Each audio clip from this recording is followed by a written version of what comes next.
नमस्कार, स्वागत है आपका। आप देख रहे हैं इंडिया न्यूज का डिजिटल प्लेटफॉर्म। आपके साथ मैं हूं शबाब। 7 अप्रैल को शेयर बाजार में वो तबाही मची जिसकी आशंका पहले से जताई जा रही थी। 7 अप्रैल यानी कि सोमवार को सेंसेक्स में साल की सबसे बड़ी गिरावट देखने को मिली। सेंसेक्स प्री मार्केट में 4000 अंक गिरा तो वहीं खुलते ही 3300 अंकों की गिरावट उसमें देखी गई। सेंसेक्स की इस गिरावट के साथ ही महज 10 सेंसेक्स में निवेशकों को 19 लाख करोड़ रुपए गंवाने पड़े।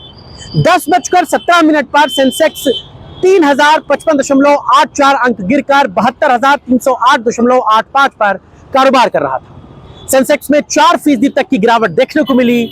निफ्टी भी जहां 1100 अंकों की गिरावट के साथ 21,800 के लेवल पर पहुंच गया, तो बैंक निफ्टी में करीब 2000 अंकों की गिरावट दर्ज की गई। अब सवाल यह उठता है कि आखिरकार ये गिरावट आई कैसे, गिरावट का असर क्या होगा और ये गिरावट कब तक रहेगी, यही बात आपको समझाऊंगा। शेयर बाजार में तबाही के पीछे सबसे बड़ी वजह है अमेरिकी राष्ट्रपति डोनाल्ड ट्रंप के टैरिफ का हंटर। डोनाल्ड ट्रंप के टैरिफ के ऐलान से दुनिया भर के बाजार में घबराहट का माहौल है। ट्रंप के टैरिफ के चलते अब मंदी का भी खतरा मंडराने लगा है। फेड चेयर जेरोम पॉवेल का कहना है कि ट्रंप के नए टैरिफ उम्मीद से ज्यादा बड़े हैं और इसकी वजह से महंगाई और विकास दोनों पर बुरा असर होने वाला है। इससे महंगाई और बेरोजगारी दोनों बढ़ेगी। इसी डर के चलते दुनिया भर के शेयर बाजारों में बड़ी गिरावट दर्ज की जा रही है। ट्रंप के नए टैरिफ के ऐलान के बाद चीन, कनाडा ने भी काउंटर टैरिफ की घोषणा कर दी। चीन ने अमेरिकी आयात पर टैरिफ को बेतहाशा बढ़ा दिया है और अब उसे 34% कर दिया है। टैरिफ और काउंटर टैरिफ की इस रेस ने ग्लोबल ट्रेड वॉर की आशंका को भी बढ़ा दिया है।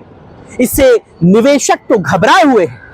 इनको डर सता रहा है कि यह अनिश्चितता अगर लंबे समय तक रही तो एक बड़ा नुकसान हो सकता है और इसकी वजह से ग्लोबल ग्रोथ पर भी बड़ा असर पड़ेगा।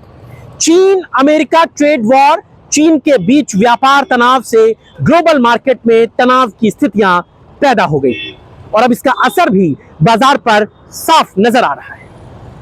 टैरिफ ऐलान के बाद वैश्विक मंदी का डर मंडराने लगा है। वैश्विक मंदी के डर से तेल की कीमतें गिर रही हैं। ब्रेंट क्रूड 3.16% गिरकर $63.51 प्रति बैरल पर पहुंच गया, तो वहीं WTI क्रूड $59.85 पर पहुंच गया।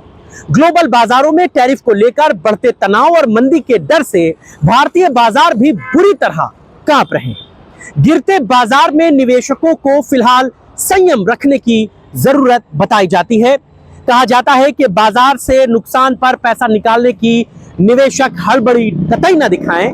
मॉर्गन स्टैनली के एक्सपर्ट जोनाथन गार्डनर की माने तो निवेशकों को अभी डिफेंसिव मोड में रहने की जरूरत है। टैरिफ के बाद मंदी का खतरा मंडराने लगा है। फेडरल रिजर्व की नीतियों में तेजी से राहत मिलने की भी संभावना कम ही दिखती है। टैरिफ के बाद महंगाई बढ़ने का डर है। ऐसे में पोर्टफोलियो को डिफेंसिव रखने की सलाह दी जा रही है और निवेशकों को सतर्क रहने की जरूरत है। शेयर बाजार से आज के लिए बस इतना ही।